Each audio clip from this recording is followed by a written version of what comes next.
Hello दोस्तों, स्वागत है आपका मेरे YouTube चैनल मारूस मेंटरशिप में।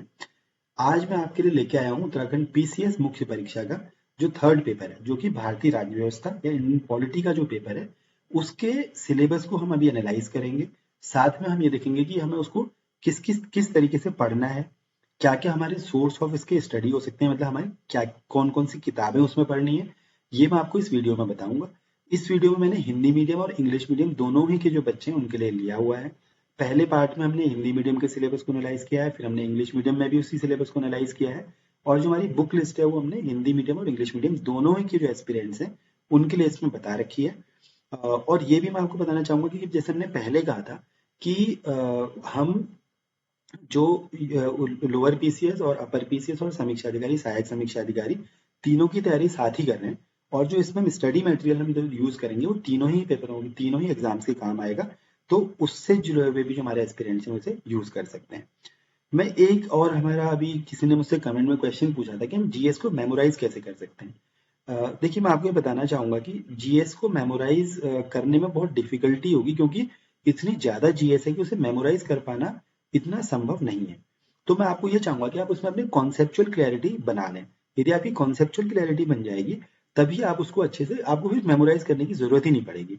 तो हमें क्या करना है, हमें बहुत ज्यादा फैक्ट्स पे नहीं जाना है, डेट्स पे फैक्ट्स पे बहुत ज्यादा नहीं जाना है। हमें क्या करना है कि कॉन्सेप्ट बनाने हैं। कॉन्सेप्ट बना के हम इजीली उसको आगे आगे से कर सकते हैं। जैसे मैं आपको एक बात बताऊं, सपोज हम ये पढ़ना चाह रहे हैं कि World Trade Organisation, World Bank है, आईबीआरडी, हमारे तीन ऐसे कुछ कुछ टॉपिक्स हैं जो हमारे इंटरनेशनल ऑर्गेनाइजेशन के बारे में पढ़ने होते हैं। अब उनको याद करने से अच्छा ये है कि हम इसको इस तरीके से समझें कि भाई देखो, जैसे हमारे लोकल स्टेट लेवल पे गवर्नमेंट है, सेंट्रल लेवल पे गवर्नमेंट है, तो ऐसी ग्लोबल अफेयर्स को मैनेज करने के लिए कुछ बॉडीज की आवश्यकता होगी। वो क्या क्या हो सकती है, वर्ल्ड के फाइनेंसेस को मैनेज करेंगी, वो वर्ल्ड के डेवलपमेंट को मैनेज करेंगी, वो वर्ल्ड के ट्रेड को मैनेज करेंगी, science and technology, intellectual property. तो इस तरीके से हम जब यूएनओ को अगर हम इस एंगल से पढ़ेंगे कि हमें ग्लोबल गवर्नेंस के लिए कि भी पूरे वर्ल्ड में एक ऑर्डर बना रहे, ऑर्डर जो वर्ल्ड ऑर्डर डिस्टर्ब ना हो, क्या रूल्स फॉलो हो, क्या गाइडलाइंस फॉलो हो, इसके लिए कुछ इंस्टीट्यूशन बनाए जाते हैं। तो वो हम तब इंटरनेशनल ऑर्गेनाइजेशन को अगर हम उस एंगल से पढ़ेंगे तो हमें वो इजीली समझ में आएगा। तो मेरी आपसे रिक्वेस्ट ये रहेगी कि आप चीजों को इतना याद करने के बजाय कॉन्सेप्ट्स बनाएं। जब आप वो कॉन्सेप्ट को याद कर लेंगे तो फिर चीजें उसमें इजीली याद हो जाती हैं। दूसरा, मैं आपको सजेस्ट ये करूंगा चीजों को याद रखने के लिए, मेमोराइज रखने के लिए, कि एक ही बार में हमें चीज याद नहीं होती, इसलिए हमें लेयर बाय लेयर पढ़नी होती है। सपोज आपने आज कोई चीज पढ़ी और आपको कल उससे रिलेटेड कोई करंट अफेयर्स मिला, तो आप क्या कीजिए, उस करंट अफेयर्स को अपनी जो पहले की नॉलेज है उसमें ऐड कर दीजिए। तो आपकी चीजें क्या होती चली जाएंगी, ऐड होती चली जाएंगी। जैसे मैं आपको एक एग्जांपल दूं, पॉलिटी में आप पढ़ेंगे प्रेसिडेंस रूल के बारे में पढ़ेंगे कि भाई राष्ट्रपति शासन क्या होता है, और उसमें उसके बारे में आपने पढ़ लिया। अब कल के दिन किसी राज्य में राष्ट्रपति शासन लगता है, फिर उसमें कोई कोर्ट का इंटरवेंशन होता है, कोर्ट का कुछ ऑर्डर आता है। तो आप क्या कीजिए, जब उस कोर्ट के ऑर्डर को पढ़ें तो आप अपने पहले उस चैप्टर को याद कीजिए कि आपने राष्ट्रपति शासन वाला जो प्रेसिडेंट रूल वाले चैप्टर में क्या पढ़ा था। और फिर आप क्या करेंगे कि जो नई करंट अफेयर्स आ रही है उसको मैं ऐड कर देंगे। तो इससे क्या होगा, आपको करंट अफेयर्स भी याद रहेगा, समसामयिकी भी याद रहेगी, और साथ में आपका वो चैप्टर भी रिवाइज हो जाएगा। तो इसलिए पढ़ने का तरीका क्या होना चाहिए कि जो पहले से हमें नॉलेज है, जो भी लेवल हो नॉलेज का, उसमें नई चीज को ऐड करते चले, और इससे हमारा पुराना चीज रिवाइज होता रहता है और नई चीजें भी हमें इजीली याद हो जाती हैं। तो मैंने आपको दो तरीके बताए कि कॉन्सेप्चुअल क्लैरिटी बनाए सब्जेक्ट की, बेसिक्स अपने पहले क्लियर करें तभी हम एडवांस में जाएं। तो बेसिक क्लियर करते हुए, कॉन्सेप्ट क्लियर करते हुए हम एडवांस की तरफ जाएं, और नई नॉलेज को हमेशा पुरानी नॉलेज में ऐड करते चलें, जिससे कि हमें इजीली वो याद रहती है।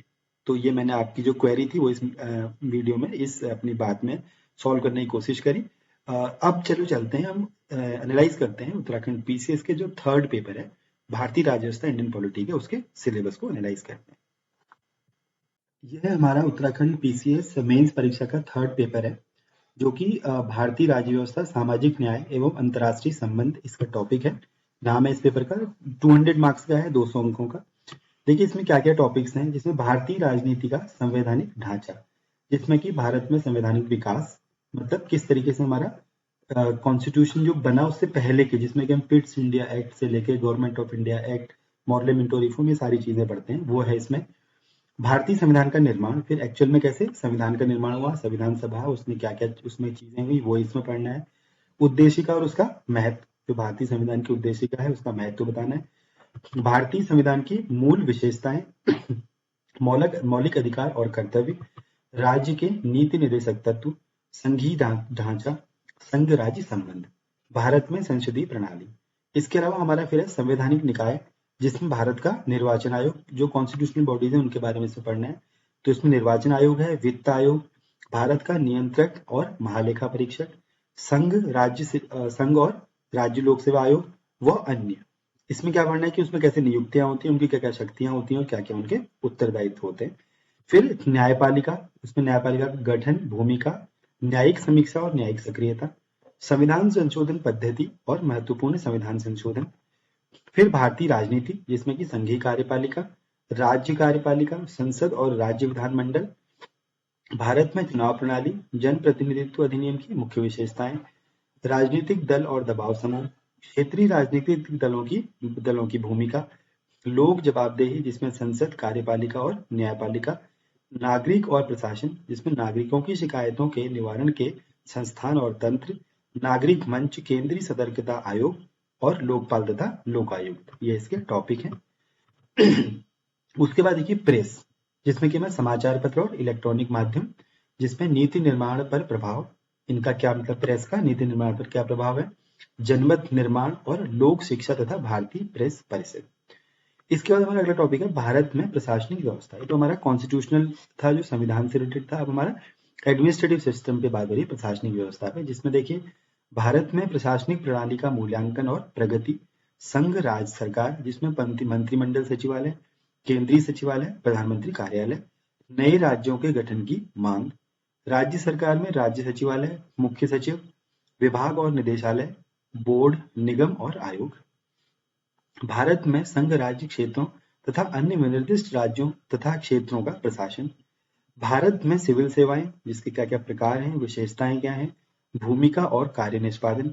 फिर जिला प्रशासन, प्रशासनिक अधिनिर्णय, जिसमें भारत में विभिन्न प्रकार के प्रशासनिक अधिकरण, लोक अदालत और विधि संबंधी जागरूकता अभियान, भारत में प्रशासनिक सुधार, जिनमें विभिन्न आयोग और समितियां शामिल हैं।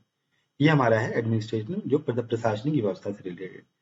फिर हमारा टॉपिक है पंचायती राज। पंचायती राज में देखिए विकास प्रशासन, जिसमें संस्थाएं, नीति प्रवर्तन व युक्ति, समस्याएं और चुनौतियां। ये बेसिकली डेवलपमेंटल एडमिनिस्ट्रेशन की बात कर रहा है। स्थानीय शासन, जिसमें 73वां और 74वां संविधान संशोधन, भारत में शहरी स्थानीय निकायों और पंचायती राज संस्थाओं का स्वरूप, शहरी स्थानीय निकायों और पंचायती राज संस्थाओं के वित्त पोषण के साधन, क्या इनके फाइनेंशियल्स के क्या क्या सोर्सेज हैं, राज्य वित्त आयोग और चुनाव आयोग, विकेंद्रीकृत आयोजना, मतलब डिसेंट्रलाइज प्लानिंग, भारत में लोक प्रबंधन, जिसमें निम्नलिखित के संबंध में लोक प्रबंधन क्या है, विनियामक प्रशासन, नियम और कानून प्रशासन, सिटीजन सेंट्रिक गवर्नेंस, जिसमें नागरिक केंद्रित शासन है, ई गवर्नेंस, सेवा का अधिकार, सूचना का अधिकार, समाधान योजना, बजटीय सुधार, उपभोक्ता संरक्षण, प्रशासन में सत्यनिष्ठा, जिसमें भारत में भ्रष्टाचार के निवारण एवं कदाचारों की रोकथाम के उपाय शामिल हैं। ये हमारा अगला टॉपिक। फिर हमारा जो टॉपिक है वह है मानव संसाधन एवं सामुदायिक विकास, जिसमें हमारा टॉपिक है रोजगार एवं विकास। पहला क्या है, रोजगार एवं विकास, जिसमें क्या क्या है, मानव संसाधन प्रबंधन एवं मानव संसाधन विकास तथा भारत में इसके संकेतक, भारत में बेरोजगारी की समस्या की प्रकृति एवं प्रकार, केंद्र सरकार एवं उत्तराखंड सरकार की योजनाएं, ग्रामीण विकास एवं सामुदायिक विकास की योजनाएं, जिसमें केंद्र एवं राज्य प्रायोजित योजनाओं सहित संबंधित संस्थाओं एवं संगठनों की भूमिका। ये टॉपिक है। फिर हमारा अगला है शिक्षा। शिक्षा में क्या देखिए, मानव संसाधन के विकास एवं सामाजिक परिवर्तन में शिक्षा की भूमिका, पहला टॉपिक है। दूसरा, भारत में शिक्षा की पद्धति, जिसमें समस्याएं एवं मुद्दे, सार्वभौमिकरण तथा व्यावसायीकरण सहित। फिर हमें महिलाओं तथा अन्य सामाजिक एवं आर्थिक रूप से वंचित वर्गों तथा अल्पसंख्यकों के लिए शिक्षा, ये हमारा एक टॉपिक है। फिर एजुकेशन में क्या है, शिक्षा का अधिकार, जिसमें उत्तराखंड में सर्व शिक्षा अभियान तथा राष्ट्रीय माध्यमिक शिक्षा अभियान, जिसे हम रमसा भी बोलते हैं। उत्तराखंड में उच्च प्राविधिकी और व्यावसायिक शिक्षा की स्थिति, शिक्षा के उन्नयन में विभिन्न संस्थाओं की भूमिका, जिसमें केंद्र, राज्य तथा कोई अन्य यदि संगठन हो तो उनका। फिर नेक्स्ट टॉपिक है स्वास्थ्य, हेल्थ, जिसमें देखिए क्या क्या है, मानव संसाधन के विकास के एक संगठन के रूप में, संगठक के रूप में स्वास्थ्य, भारत तथा उत्तराखंड में स्वास्थ्य देखरेख प्रणाली, मतलब क्या इसका स्ट्रक्चर है वो पढ़ना है इसको। स्वास्थ्य संकेतक, विश्व स्वास्थ्य संगठन, उद्देश्य, संरक्षण, कार्य और एवं कार्यक्रम, स्वास्थ्य देखरेख प्रणाली में सार्वजनिक एवं निजी भागीदारी, राष्ट्रीय ग्रामीण स्वास्थ्य मिशन तथा अन्य संबंधित योजनाएं, स्वास्थ्य एवं पोषण, खाद्य सुरक्षा अधिनियम इत्यादि। नेक्स्ट हमारा जो टॉपिक है वो है सामाजिक कल्याण एवं सामाजिक विधायन, जिसमें क्या है परिवर्तन के तत्व के रूप में सामाजिक विधायन, समाज में असुरक्षित वर्गों के लिए सामाजिक विधायन एवं योजनाएं, केंद्र एवं राज्य की योजनाएं, नागरिक अधिकार संरक्षण अधिनियम 1955, अनुसूचित जाति तथा अनुसूचित जनजाति अत्याचार निरोध अधिनियम 1989, महिला एवं पारिवारिक हिंसा रोकथाम अधिनियम 2005, बच्चों, महिलाओं एवं अल्पसंख्यकों आदि के संरक्षण एवं कल्याण हेतु सामाजिक विधायन, महिलाओं एवं बच्चों के यौन शोषण निवारण के उपाय, अशक्त, वृद्ध एवं अन्य के कल्याण के लिए अधिनियम, नीतियां, संस्थाएं एवं योजनाएं। ये हमारा क्या है टॉपिक है, जो कि हमें किसके अंदर पढ़ना है, सामाजिक कल्याण एवं सामाजिक विधायन। इसके बाद हमारा जो टॉपिक है वो है अंतर्राष्ट्रीय संबंध, मतलब इंटरनेशनल रिलेशंस। इसमें क्या क्या पढ़ना है, भारतीय विदेश नीति के सिद्धांत एवं आधार, भारत एवं उसके पड़ोसी देश, वैश्वीकरण एवं विकासशील देशों पर इसका प्रभाव।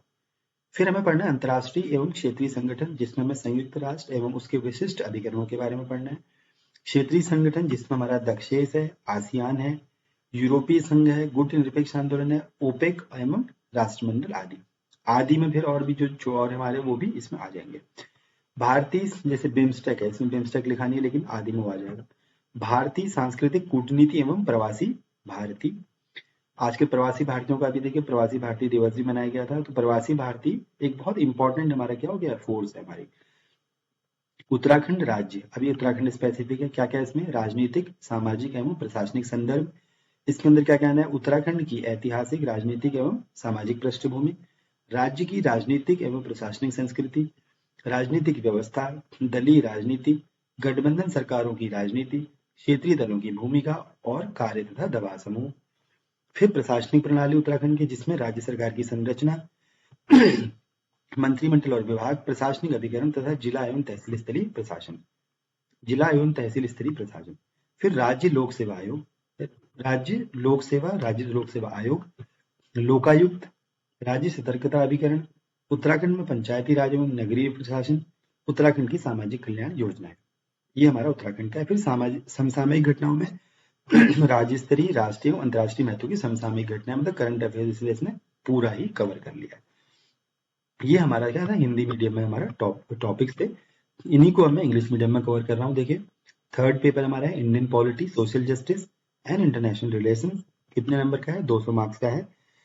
Constitutional framework of Indian polity, ये हमारा पहला है, जिसमें हमें क्या पढ़ना है, constitutional development in India, framing of Indian constitution, preamble and its significance, salient features of Indian Constitution, fundamental rights and fundamental duties, directive principles of state policy, federal structure, जिसमें हमें यूनियन स्टेट रिलेशंस के बारे में पढ़ना है, parliamentary system in India, constitutional bodies, जिसमें कि election commission of India, finance commission, controller and auditor general of India, union public service commission और state public service commission and other. इनमें क्या क्या पढ़ना है, इनका अपॉइंटमेंट, पावर एंड रिस्पॉन्सिबिलिटी। फिर हमारा अगला टॉपिक है जुडिशरी, जिसमें हमें composition, role, judicial review and judicial activism पढ़ना है, constitutional amendment methods and important constitutional amendments. Next हमारा इंडियन पॉलिटी, जिसमें हमें क्या पढ़ना है, union executive, state executive, union parliament and state legislatures, electoral system in India, salient features of representation of people act. फिर political parties and pressure groups, role of regional political parties, public accountability, जिसमें हमें parliamentary, executive and judicial, citizens and administration, जिसमें हमें citizens grievance redressal institution and mechanism, central vigilance commission and Lokpal and Lokayukta, ये इसमें पढ़ना है। Print and electronic media, इसमें क्या क्या है, it's impact on policy making, shaping of public opinion and in educating the people and press council of India, इसके बारे में पढ़ना है। फिर हमारा है एडमिनिस्ट्रेटिव सिस्टम इन इंडिया, इसका evolution and growth of administrative system in India. तो जब हम इवोल्यूशन की बात करेंगे तो हम कहाँ जाना पड़ेगा, मौर्यन एम्पायर के टाइम पे भी आपको जाना पड़ सकता है, क्योंकि कई सारी चीजें जो है वो मौर्यन टाइम से अभी तक चली आ रही है। फिर मुगल एडमिनिस्ट्रेशन तो पढ़ना ही है, फिर ब्रिटिश भी पढ़ना ही है इसमें। फिर देखिए यूनियन गवर्नमेंट जिसमें कैबिनेट सेक्रेटेरिएट, सेंट्रल सेक्रेटेरिएट और पीएमओ। फिर demand for creation of new states, state government जिसमें state secretariat, chief secretary, department and directorates, boards, corporations and commissions. Administration of union territories and other specific states and areas in India. Civil services in India जिसमें type, characteristics, role and performance. District administration, administrative adjudication जिसमें various types of administrative tribunals in India, Lok अदालत and legal awareness campaign. Administrative reforms in India including various important commissions and committees. Panchayati Raj जिसमें हमें क्या पढ़ना है, development administration, institution, policy initiatives, strategies, problems and challenges. Local governance जिसमें हमें 73rd and 74th constitutional amendment के बारे में पढ़ना है। Types of urban local bodies and panchayati raj institutions in India, तो अर्बन एंड रूरल दोनों की बात कर रहा है। Sources of finance in urban local bodies and panchayati raj institution, state finance commission and state election commission, decentralised planning, ये हमारा पंचायती राज है। फिर हमारा अगला टॉपिक है पब्लिक मैनेजमेंट इन इंडिया जिसमें हमें regulatory governance, law and rule related administration, citizen centric governance, e governance, right to services, right to information, समाधान योजना, budgetary reforms, consumer protection, integrity in administration including measures and mechanism for prevention of corruption and malpractices in India, ये हमारा next topic है। इसके बाद देखिए हमारा क्या है, human resource and community development जिसमें हमें पहला टॉपिक है एम्प्लॉयमेंट एंड डेवलपमेंट। इसमें देखिए human resource management and human resource development and its indicators in India, nature, types and problems of unemployment in India. देखिए बेसिकली इकोनॉमी का topic है जो इसमें यहाँ दे रखा है, क्या क्या, nature, types and problems of unemployment in India, employment schemes and programmes both of urban government and Uttarakhand government, rural development and community development programme जिसमें role of related institutions and organisations including all centrally and state sponsored schemes. फिर education, role of education specially in human resource development and social change, education system in India जिसमें problems and issues including universalisation and vocationalisation, education for girls, other socially and economically and other disadvantaged sections of people and minorities, etc.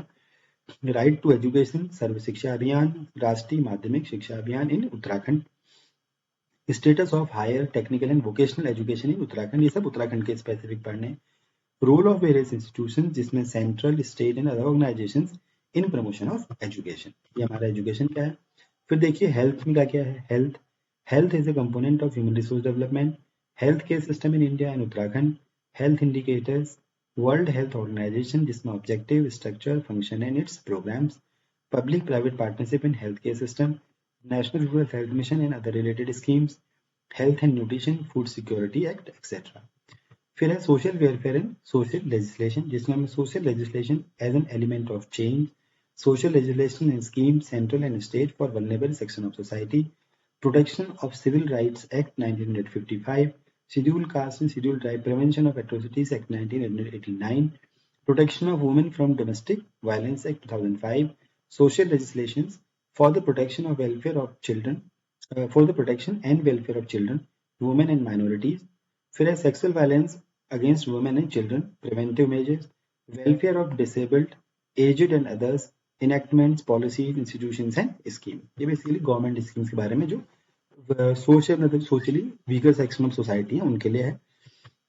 फिर international relations है जिसमें भी क्या क्या पढ़ना है, principles and bases of Indian foreign policy. Principles में जैसे हमारा क्या है जो हमारा इंडिया चाइना से रिलेटेड है, तो इसमें हमें जो हमारे बेसिक प्रिंसिपल्स हैं हमारी फॉरेन पॉलिसी के, उसके बारे में हमें पढ़ना है।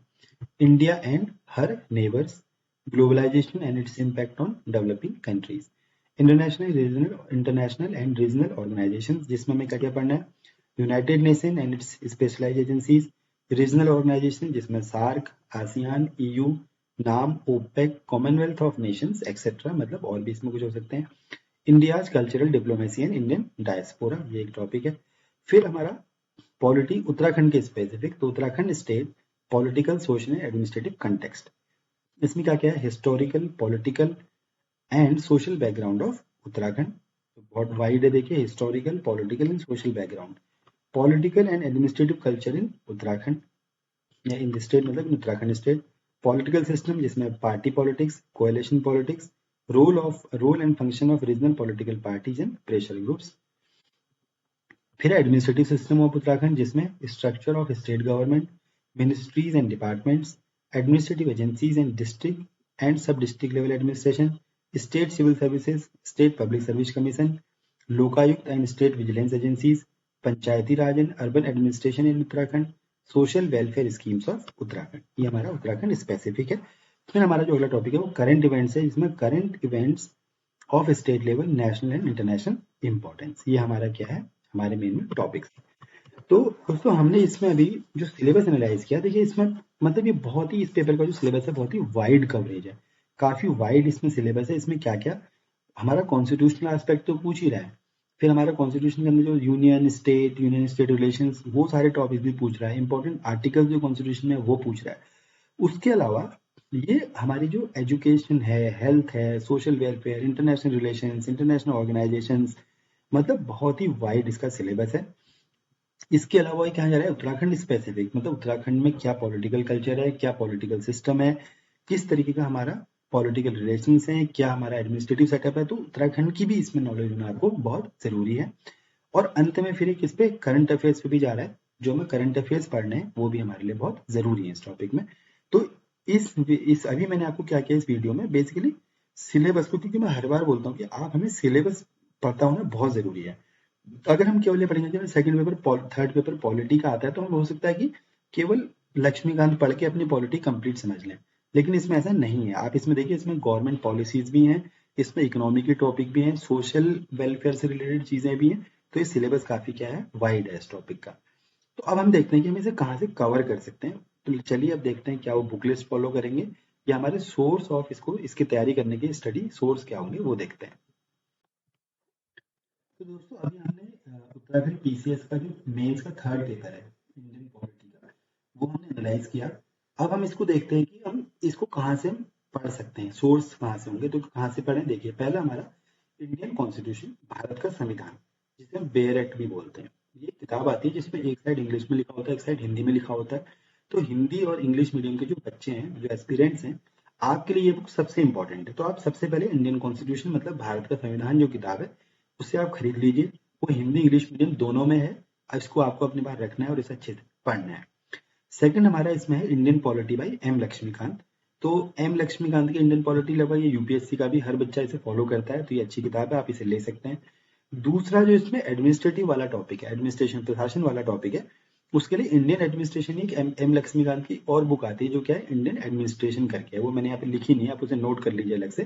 इंडियन एडमिनिस्ट्रेशन करके एक बुक है। तो आप Indian polity by M Laxmikanth, मतलब भारतीय राज्य व्यवस्था, लक्ष्मीकांत हिंदी मीडियम में है और इंग्लिश मीडियम में है। ऐसे ही इंडियन एडमिनिस्ट्रेशन, मतलब भारतीय राज्य व्यवस्था, भारतीय जो एडमिनिस्ट्रेशन है, जो वो भी क्या है, एम लक्ष्मीकांत की बुक है, वो भी हिंदी इंग्लिश मीडियम दोनों में अवेलेबल है। इसके अलावा आप इंडियन कॉन्स्टिट्यूशन में डीडी बसु, ये बहुत अच्छी बुक है डीडी बसु की, खासतौर से प्रीलिम्स के लिए, लोअर पीसीएस के लिए और जो समीक्षा अधिकारी, सहायक समीक्षा अधिकारी के लिए डीडी बसु बहुत अच्छी किताब है इंडियन कॉन्स्टिट्यूशन की। तो आप इसे ले सकते हैं। हिंदी में भारतीय संविधान डीडी बसु है और इंग्लिश में इंडियन कॉन्स्टिट्यूशन में डीडी बसु, बहुत अच्छी किताब है। उसके बाद हमारी एक इंपॉर्टेंट बुक है Indian parliament by Subhash Kashyap. देखिए वैसे सुभाष कश्यप जी की भारतीय संविधान की एक किताब आती है, लेकिन चूंकि हम एम लक्ष्मीकांत और डीडी बसु ले चुके हैं, तो हमें उस बुक को लेने की आवश्यकता नहीं है। हालांकि उसमें बहुत इजी लैंग्वेज में समझा रखा है, बहुत आसान लैंग्वेज में समझा रखा है, लेकिन हम दो ऊपर ऑलरेडी किताबें पढ़ रहे हैं, तो हमें उसको पढ़ने की जरूरत नहीं है। हमें Indian parliament by Subhash Kashyap, Hindi में है भारतीय संसद, इसे किसने लिखी है, सुभाष कश्यप ने लिखी है। तो ये तो हमारे क्या है, टॉपिक्स हैं जिससे हमारा जनरल इंडिया वाला पूरा पार्ट कवर हो जाएगा। इसके अलावा यदि आप देखें तो इसमें इंटरनेशनल रिलेशन, इंटरनेशनल ऑर्गेनाइजेशन, ये भी एक टॉपिक है।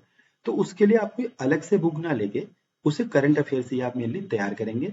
और कुछ कुछ आप इंटरनेट से भी हम उसकी तैयारी करेंगे, जैसे हमारे इंटरनेशनल ऑर्गेनाइजेशन जो है, जो अंतर्राष्ट्रीय संस्थाएं हैं, उनके बारे में आप इंटरनेट से तैयारी कर सकते हैं, क्योंकि कोई इस पर अलग से बुक लेने का उसमें कोई मतलब नहीं है।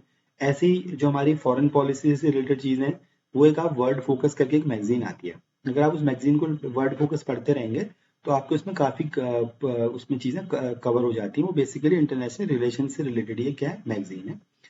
उसके बाद उत्तराखंड स्पेसिफिक के लिए जो इंग्लिश मीडियम वाले हैं वो एक कॉम्प्रिहेंसिव स्टडी ऑफ उत्तराखंड ले सकते हैं और विंसर ईयर बुक ले सकते हैं। इंग्लिश मीडियम में ये ही 2 किताबें हैं जो जिसको आप पढ़ सकते हैं इसके लिए। उसके अलावा परीक्षावाणी और उत्तराखंड का जो समग्र अध्ययन है बलोदी जी की, ये किताब आप, ये मैंने हिस्ट्री के लिए भी आपको यही किताबें बताई थी और पॉलिटी के लिए भी उत्तराखंड वाला पार्ट ही कवर करेंगे।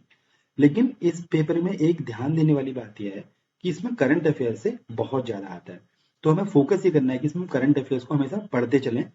ये जो हमें स्टडी मटेरियल बताया है इसमें मैंने आपको 2 किताबें और जुड़वाई हैं। एक तो इंडियन एडमिनिस्ट्रेशन बाय लक्ष्मीकांत जो इंग्लिश और हिंदी मीडियम दोनों में है।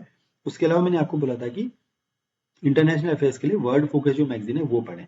लेकिन उसके साथ ही साथ आपको इसमें क्या करना है, बहुत इसमें करंट अफेयर्स इसमें आपको लगातार पढ़ते रहना है, अपडेट करते रहनी है चीजें करंट अफेयर से।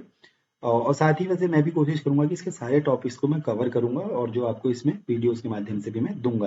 खासतौर से वो टॉपिक जैसे रेगुलेटरी बॉडीज है, जो टॉपिक हमें कहीं और नहीं मिलते, उस टाइप के टॉपिक्स को मैं क्या करूंगा, यहाँ पर कवर करने की कोशिश करूंगा। तो ये हमारा क्या था, स्टडी मटेरियल था जहां से हमें चीजों को पढ़ना है। इससे हमारा उत्तराखंड पीसीएस का प्रीलिम्स और mains, lower PCS prelims and mains और समीक्षा अधिकारी, सहायक समीक्षा अधिकारी प्रीलिम्स मेंस दोनों तीनों क्या है इसमें पूरी तरीके से हमारे कवर हो जाते हैं। तो दोस्तों इस वीडियो में मैंने आपको उत्तराखंड पीसीएस का जो मेंस का 3rd पेपर है इंडियन पॉलिटी का, उसको हमने उसके सिलेबस को एनालाइज किया, उसको कहाँ से हमें स्टडी मटेरियल लेना है, क्या क्या हमें पढ़ना है उसके लिए वो हमने देखा। और मैं आपको सजेस्ट करूंगा कि इसके अलावा बहुत ज्यादा किताबें और कोचिंग के नोट्स लेने की कोशिश ना करें। इन्हीं बुक्स को आप बार बार पढ़ें, सिलेबस के एक टॉपिक को इसमें मैच करें। और इसमें एक चीज मैंने आपको देखो, मैंने इसमें एनसीईआरटी मेंशन नहीं करी है अभी। एनसीईआरटी तो मैं आपको क्योंकि शुरू में बता चुका हूँ कि वो क्या है, वो पढ़नी ही पढ़नी है। तो इसमें आप क्या करेंगे, पॉलिटी के केस में इंडियन कॉन्स्टिट्यूशन, भारत का संविधान करके एक वो आती है, एनसीईआरटी आती है, केवल एक एनसीईआरटी पढ़नी है और ज्यादा इसमें एनसीईआरटी नहीं पढ़नी। हालांकि यदि आपके पास भी समय है, आपको लगता है कि आप बिल्कुल बेसिक से तैयारी कर रहे हैं, आपको इस बार एग्जाम नहीं देना है, बाद में एग्जाम देना है, तो आप फिर 6 से लेकर 12 तक की पॉलिटी की सारी ओल्ड एनसीईआरटी पढ़ सकते हैं। उससे आपको काफी कॉन्सेप्चुअल क्लैरिटी होगी। लेकिन वैसे मैं आपको बताऊं, इन किताबों के बाद आपको एनसीईआरटी की इतनी ज्यादा जरूरत पड़ेगी नहीं पॉलिटी में। फिर भी आप पढ़ना चाहें तो इंडियन कॉन्स्टिट्यूशन करके, भारतीय संविधान करके एनसीईआरटी आती है क्लास 11th की और क्लास 12th की, आप उसको ले सकते हैं। तो इस वीडियो के माध्यम से हमने कोशिश करी कि उत्तराखंड पीसीएस का जो 3rd पेपर है पॉलिटी का, उसको एनालाइज किया और उसके सिलेबस को स्टडी करी। मैं आपसे रिक्वेस्ट करूंगा कि आप बार बार इस सिलेबस को देखें, बार बार इसे देखें क्या क्या टॉपिक्स उसमें है, क्योंकि इंडियन पॉलिटी के नाम पे कई ऐसे टॉपिक्स हैं जो हम छोड़ जाएंगे, जैसे रमसा है, सर्व शिक्षा अभियान है, हम नॉर्मली इन टॉपिक्स को छोड़ जाते हैं। ऐसे SC ST वेलफेयर है, माइनॉरिटी वेलफेयर है, वुमेन एंड चाइल्ड वेलफेयर है, ये टॉपिक्स हम समझते भी नहीं है कि कभी इस पेपर में पूछे जा सकते हैं, लेकिन चूंकि सिलेबस में मेंशन्ड है तो जरूर वो एग्जाम में क्या किए जा सकते हैं, पूछे जा सकते हैं, इसलिए हम उनकी तैयारी करना बहुत जरूरी है। तो दोस्तों मुझे उम्मीद है कि ये वीडियो आपको इंडियन पॉलिटी का जो पार्ट है, चाहे वो किसी भी एग्जाम में आता है, उसकी तैयारी करने में सबसे बेसिक, सबसे इनिशियल स्टेज का ये वीडियो है, ये आपको जरूर पसंद आया होगा। हम अभी और आगे, मैं अभी क्योंकि अभी मैं सिलेबस एनालाइज कर रहा हूँ, आपको स्टडी मटेरियल बता रहा हूँ कहाँ से चीजें पढ़नी है, उसके बाद हम क्या करेंगे, उसके बाद हम एक एक टॉपिक की हम स्टडी डिटेल में भी आगे करेंगे। तो बने रहिए, तब तक के लिए आपको all the best, good bye.